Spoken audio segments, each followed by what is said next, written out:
हाँ जी, राम यादव जी, देवव्रत गुप्ता जी, प्रभात मिश्रा जी, परिमल झा जी, अभिषेक सिंह जी, पवन सिन्हा जी, रविंद्रनाथ पोद्दार जी, शंभू पोद्दार जी, बबलू गुप्ता जी, रंजीत जायसवाल जी, आशीष बलिदानी जी, राकी सिन्हा जी, राम नारायण चौहान जी, बलदेव मिस्त्री जी, कमल पासवान जी, अनंत यादव जी, यहाँ उपस्थित हम लोगों के एनडीए के सभी घटक दलों के सम्मानित नेतागण, मेरे प्रिय साथियों, इस कार्यक्रम में उपस्थित प्रिंट एवं इलेक्ट्रॉनिक मीडिया से जुड़े पत्रकार मित्रों, छायाकार बंधुओं और इस चुनावी सभा में उपस्थित बहनों एवं भाइयों, मैं सबसे पहले आप सब जो इस चुनावी सभा में शामिल हुए हैं, धूप को बर्दाश्त करते हुए मैं आप सब लोगों को हृदय से धन्यवाद देता हूं और आपका हार्दिक अभिनंदन करता हूं। आज चुनाव प्रचार का आखिरी दिन है। आप जानते हैं कोरोना का प्रभाव पूरे दुनिया में फैला हुआ है और उसी बीच में चुनाव के कारण चुनाव अभियान का कम समय चुनाव आयोग ने निर्धारित किया। पहले काफी समय मिलता था, हम लोग सब जगह पहुंच जाते थे। इस बार चाह कर भी हर जगह पहुंचना संभव नहीं है, लेकिन इसमें भी पुनः आपके बीच और कटिहार क्षेत्र में आने का मौका मिला। मुझे बहुत खुशी है, मैं इस धरती का नमन करता हूं।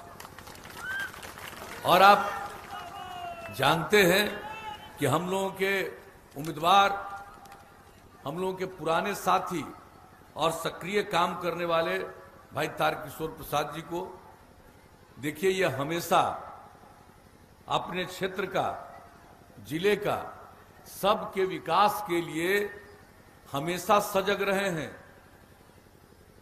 जब भी इन्होंने बातचीत की है, हमेशा अगर किसी तरह की तकलीफ है, चाहे वो बरसात का मामला हो, आपदा की स्थिति हो, विकास की योजनाओं का सवाल हो, सड़क का हो, पुल का हो, किसी भी चीज का हो, कहीं कोई संस्था का हो, उसके स्थापना का हो, और जो सरकार की तरफ से योजनाएं हैं उसके क्रियान्वयन का प्रश्न हो, हर किसी चीज को लेकर के ये हमेशा सक्रिय रहे हैं और इनके प्रयास से कोई काम छूटा नहीं है। ये एक एक चीज के लिए सक्रिय रहे, हम ये आपको बताने आए। इसलिए हम लोग तो यही कहने विशेष तौर पर आए कि भाई ऐसे व्यक्ति को भारी मतों से विजयी बनाइए, कमल फूल के छाप के बगल का दबा करके आप हमेशा भारी मतों से इनको विजयी बनाइए। यही निवेदन और अनुरोध हम लोग करने आए। और देखिए साहब, आप लोगों ने जो काम करने का मौका दिया, पहले का क्या हाल था, हम लोगों ने क्या किया, इसके बारे में हमारे माननीय तारकिशोर बाबू ने भी बहुत बात कह दी, निखिल बाबू ने बात कही, कुछ बातें ललन सर्राफ जी ने कही, लेकिन ये बहुत महत्वपूर्ण बात है। आखिर किस हालत में हम लोगों को बिहार के लोगों ने काम करने का मौका दिया? क्या हाल था साहब? शाम होने के बाद कोई घर से बाहर निकलता था? कहीं आने जाने की सुविधा थी? क्या हाल था? स्कूल में पढ़ाई का प्रबंध नहीं, अस्पताल में इलाज का प्रबंध नहीं, कानून व्यवस्था की स्थिति बहुत खराब, जंगल राज, विकास का कोई काम नहीं होता था। क्या हाल था? जब हम लोगों को काम करने का मौका मिला, उसके पहले पूरे बिहार का बजट 24,000 करोड़ रुपए से भी कम, और आप लोगों ने हम लोगों को काम करने का मौका दिया। हम लोगों ने अपराध पर भी नियंत्रण किया, एक एक काम किया। आप जान लीजिए, हर साल केंद्र सरकार के द्वारा हर राज्य के अपराध के आंकड़े प्रकाशित होते हैं, और जो आंकड़े प्रकाशित होते रहे उसी से पता चलता है कि बिहार में कितनी कमी आई है अपराध की।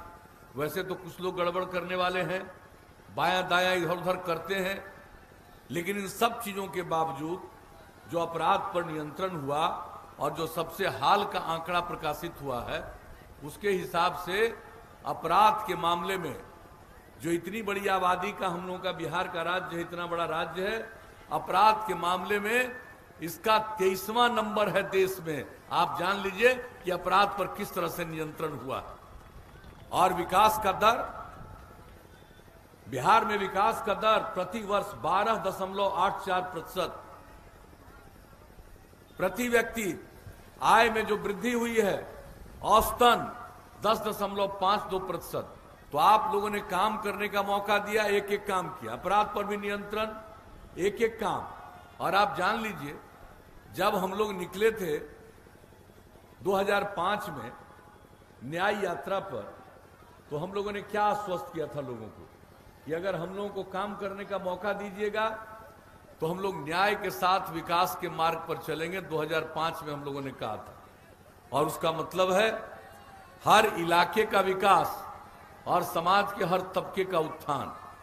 और जो तबका किनारे पर है, हाशिए पर है, उसको मुख्य धारा से जोड़ने के लिए विशेष प्रयास करेंगे।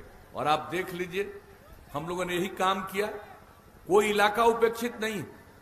और आप जरा देख लीजिए, पहले कभी लोग, जो बाढ़ आता था, जो नुकसान होता था, उसके बारे में कभी कुछ करते थे लोग?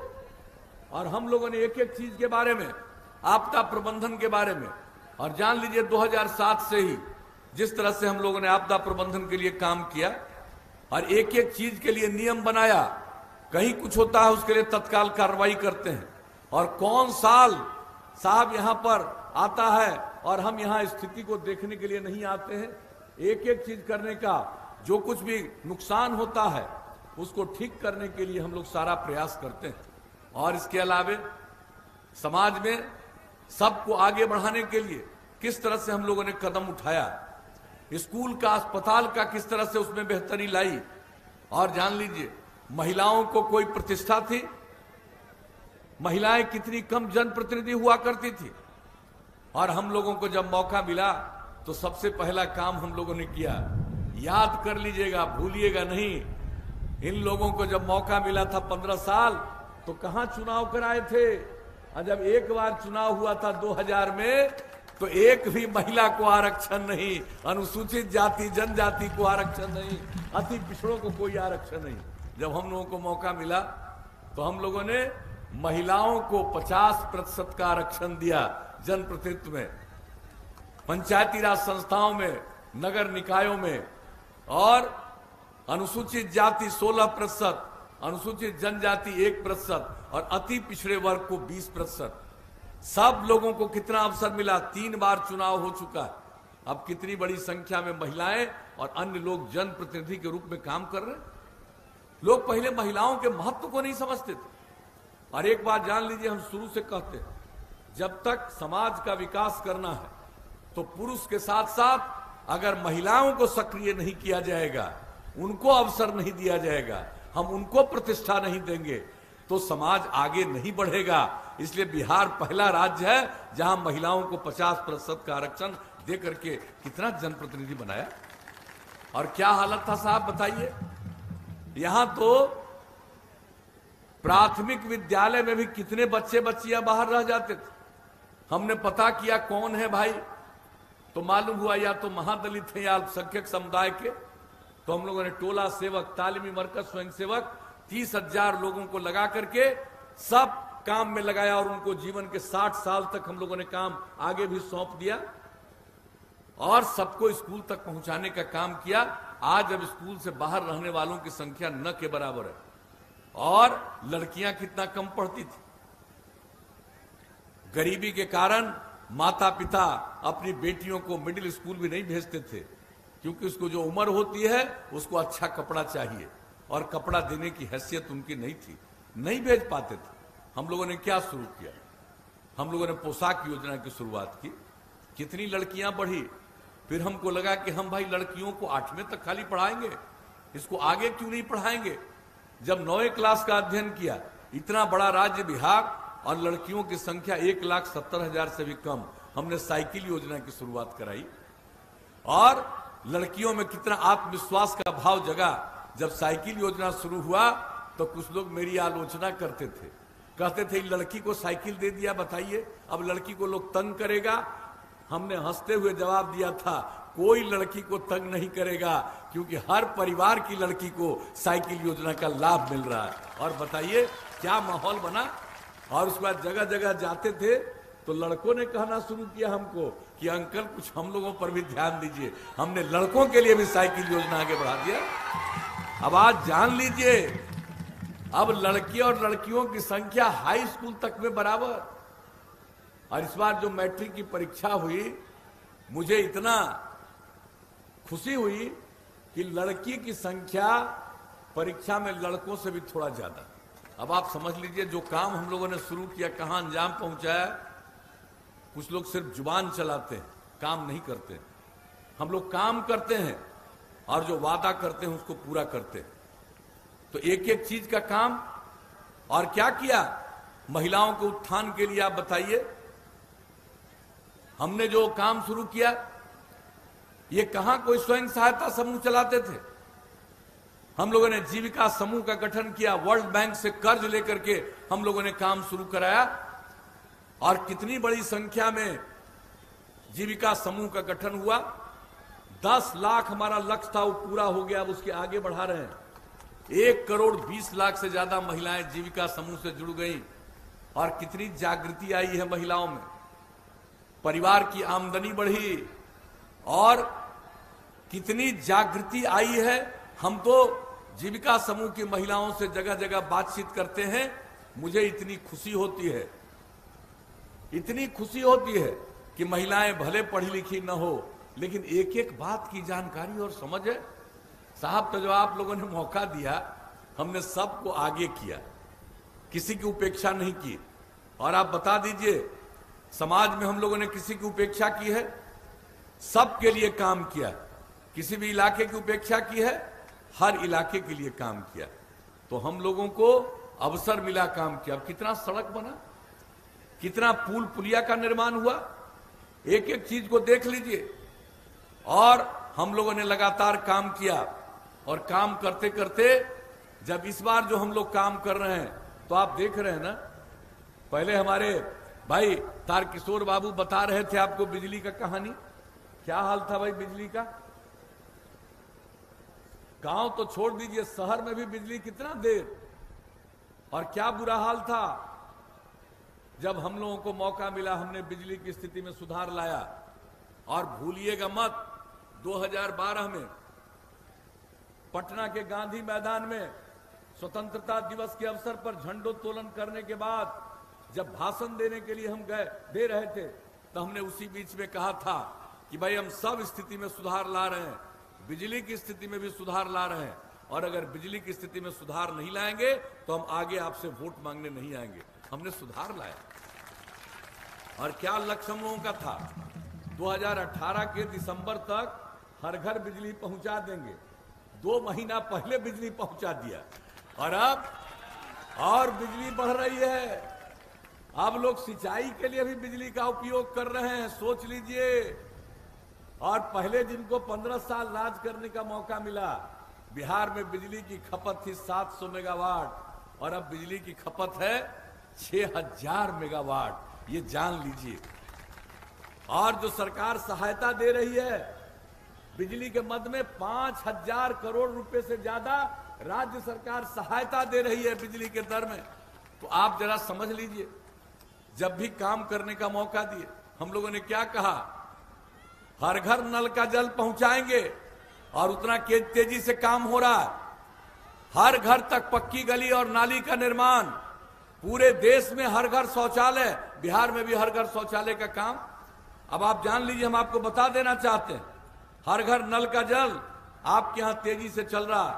151 में 101 वार्ड में पूरा हो गया। और आप हर घर पक्की गली और नाली का निर्माण आपके 151 वार्ड में काम पूरा होना था, पूरा हो गया। आप समझ लीजिए।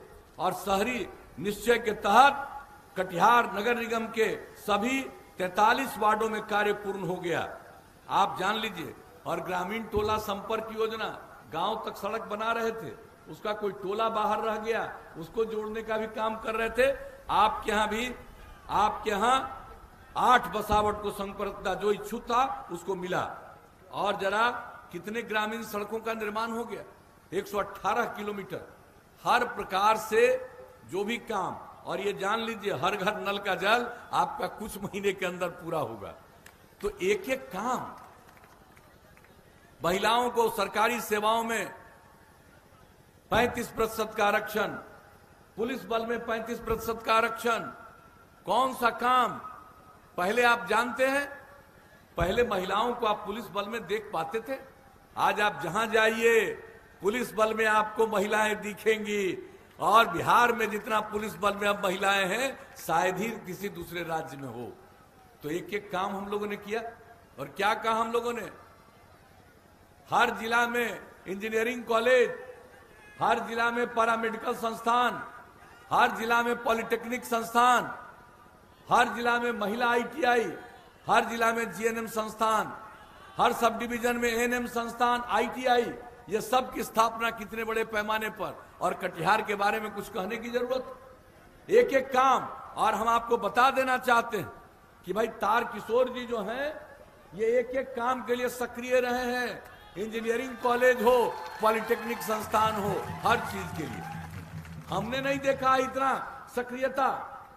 और किस तरह से जगह को बताना कि यहां पर बन जाए, बहुत अच्छा है, यहां पर यह काम हो जाए। तो भाई हम तो आपके बीच में आए हैं, हम लोगों ने काम किया है, काम करते रहे हैं।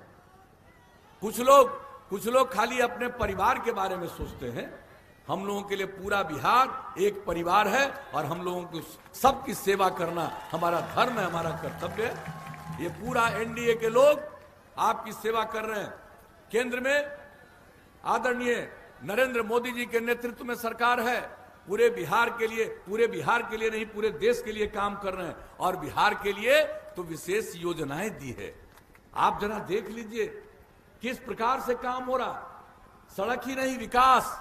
और आप अच्छी तरह जान लीजिए, अगली बार काम करने का मौका दीजिएगा, केंद्र सरकार का सहयोग मिल रहा। और हम लोगों ने निश्चय कर लिया है कि भाई अगली बार हम लोग जो नई टेक्नोलॉजी है उस नई टेक्नोलॉजी में अपने युवक और युवतियों को पूरे तौर पर ट्रेन करेंगे, ताकि किसी को मजबूरी में बिहार के बाहर नहीं जाना पड़े। यही काम होगा और इतना उद्योग फैलेगा, इतना व्यापार फैलेगा। आप अच्छी तरह जान लीजिए, औद्योगिक नीति भी हम लोग बना लिए। अब कोई मजबूरी में बिहार के बाहर नहीं जाएगा। आप मौका दीजिएगा तो अगले 5 साल में देखिएगा बिहार के लोगों को तो काम रहेगा ही, बिहार में इतना काम होगा कि हो सकता है बाहर के लोग भी यहां कुछ काम करने पहुंच जाए। ये स्थिति हम लोग बनाएंगे एक एक करके। और ये जो नल का जल हम लोग दे दिए हैं, ये हम लोग आपको हर घर बिजली दे दिए हैं। अब इसके बाद हर गांव में हम लोग सोलर स्ट्रीट लाइट लगा देंगे। रात में घर का बत्ती बुझाइएगा, अब बाहर सिर्फ उजाला ही उजाला रहेगा। सरकार की तरफ से काम, हर खेत तक सिंचाई का पानी। और एक बात और बता देते हैं जो सबसे जरूरी है, आप लोग जो समझते हैं कि यहां पर काम होना चाहिए, पानी की निकासी होनी चाहिए। और हम लोग नाला बनवा रहे हैं, कोई गंदगी नहीं फैलनी चाहिए। तो ये अच्छी तरह जान लीजिए, गांव हो या शहर, हम लोग जितना काम किए हैं उसका संरक्षण तो करेंगे ही, देखभाल तो करेंगे ही, लेकिन उसके अलावे हम लोग इस प्रकार का इंतजाम करेंगे कि पूरे तौर पर साफ सफाई हो, पूरा सफाई हो। आप देखते हैं पर्यावरण के लिए हम लोग काम कर रहे हैं, जल जीवन हरियाली अभियान, और कहा कि भाई जल का संरक्षण और हरियाली तभी जीवन सुरक्षित रहेगा। ये काम कर रहे हैं। अगर गंदगी आएगी शहर और बाजार में, उसको दूर नहीं करेंगे तो पर्यावरण का संकट होगा। इसलिए एक एक जगह साफ सफाई का इंतजाम करेंगे। और आप लोग जान लीजिए कि आप सब लोगों को हम लोग स्टॉर्म वाटर ड्रेनेज का भी इंतजाम करेंगे, ताकि पानी कहीं नहीं जमेगा, जाएगा पानी, निकासी होगा, हर चीज का इंतजाम हम लोग करवाएंगे। आप ये जो हम लोगों का मन बना हुआ है, और आप जान लीजिए, आप मौका दीजिएगा, हम लोग एक एक काम करेंगे। और जो देख रहे हैं सड़कों का चौड़ीकरण, जितना गांव में सड़क बना दिए, अब इसके बाद और भी जो आप लोगों की इच्छा होगी, कई गांवों को जोड़ते हुए बड़ी सड़कों तक जाने का, या महत्वपूर्ण स्थलों पर जाने का, उसके लिए भी और नई सड़क बनवाएंगे। और जो शहर है, बाजार है, आप देख रहे हैं सड़क कितना ठीक से बनाने की कोशिश हो रही है हम लोग, और कई जगह बाईपास बन रहा। हम लोग पूरे बिहार में हर शहर, हर बाजार में बाईपास बनवाएंगे। और अगर बाईपास का जमीन नहीं मिलेगा तो हम सड़क के ऊपर सड़क, फ्लाईओवर बनवा देंगे, ताकि किसी को कोई कठिनाई नहीं। तो आप ये अच्छी तरह जान लीजिए, हम लोगों को मौका दीजिएगा। तो औद्योगिक नीति हम लोग बना चुके हैं, और केंद्र सरकार का सहयोग। आज जो लोग बाहर थे, बाहर से आए कोरोना में, आप देखा आदरणीय मोदी जी ने जून महीने में ही जो केंद्र सरकार की योजना बना करके राज्य को सहयोग दिया, और राज्य ने उसमें जो हिस्सेदारी की, मिल करके हम लोग प्रयास कर रहे हैं सब जगह कि कोई मजबूरी में बाहर नहीं जाए। तो एक काम, और पहले क्या था भाई, आजकल लोग बोलता रहता, जरा भूलिएगा मत, भूलिएगा मत भाई। आप अच्छी तरह जान लीजिए कि हम लोगों के आने के पहले कितना व्यापारियों को लोग तंग करते थे, कितने व्यापारी बिहार छोड़कर भाग गए थे, कितने डॉक्टर को तंग करते थे, कितने डॉक्टर बिहार छोड़ करके बाहर गए थे। और जब हम लोगों को मौका मिला था, तो याद रखिएगा और नई पीढ़ी को बताइएगा कि पटना में व्यापारियों को जो मजबूरी, जो भागे नहीं बिहार छोड़ करके, उनके लिए हमने एक सम्मान का कार्यक्रम हम लोगों की सरकार ने किया था। आप जरा जान लीजिए, पटना में श्री कृष्ण मेमोरियल हॉल में, भूल जाते हैं लोग, कहते हैं बिहार का लोग बाहर है। अरे बिहार का लोग बाहर है, आपको मालूम है, जब हम लोग काम करने के लिए कहीं निकलते थे दूसरे राज्य में, कहता था भाई आपके यहां से कम लोग आता। तो देख लीजिए, हम लोग तो पूरा कोशिश कर रहे हैं, और आगे जो कोशिश होगी, कोई मजबूरी में नहीं जाएगा, लोगों की आमदनी बढ़ेगी, सबको काम करने का अवसर मिलेगा। यही हम लोगों का लक्ष्य है। आगे अगर काम करने का मौका दीजिएगा, तो हम लोग तो काम करने वाले, सेवा करने वाले, तो यही आपके बीच में आए हैं। आज तो और कई जगहों पर हमको जाना है।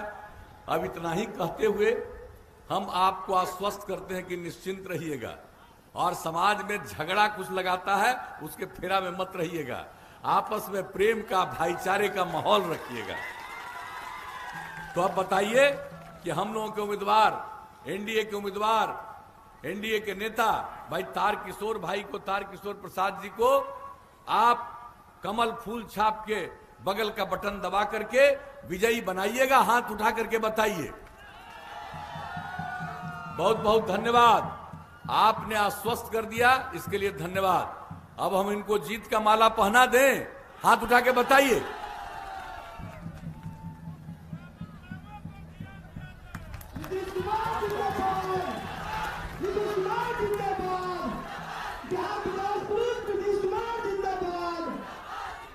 आप लोगों ने आश्वस्त किया, और आपकी सहमति से हमने इनको जीत का माला पहना दिया। अब 7 तारीख को वोट है। सबसे प्रार्थना करेंगे कि हर आदमी जाकर के वोट दीजिएगा, कमल फूल छाप के बगल का बटन दबा करके। और जो हमारी बहनें हैं, उनसे हम विशेष आग्रह करेंगे, भाई आपके लिए तो हम रात दिन काम करते रहते हैं, इसलिए आप सबसे प्रार्थना है बहनों से कि भाई 7 तारीख को यानी परसों सवेरे आप जगिएगा, तैयार होइएगा, आप पहले जाके वोट दे आइएगा, और तब आके घर में खाना बनाइएगा, और तब खाइएगा, और घर के बाकी लोगों को, मतदाताओं को कहिए जाकर के वोट दे करके आओ, तब तुमको खाना खिलाएंगे। तब देखिएगा जो स्थिति है, और कितना जबरदस्त रूप से फिर एनडीए की सरकार बनेगी, और बिहार का विकास होगा। केंद्र का सहयोग, केंद्र का विशेष सहायता, और राज्य का अपना प्रयास मिल करके हम लोग बिहार को नई ऊंचाइयों तक ले जाने में कामयाब होंगे।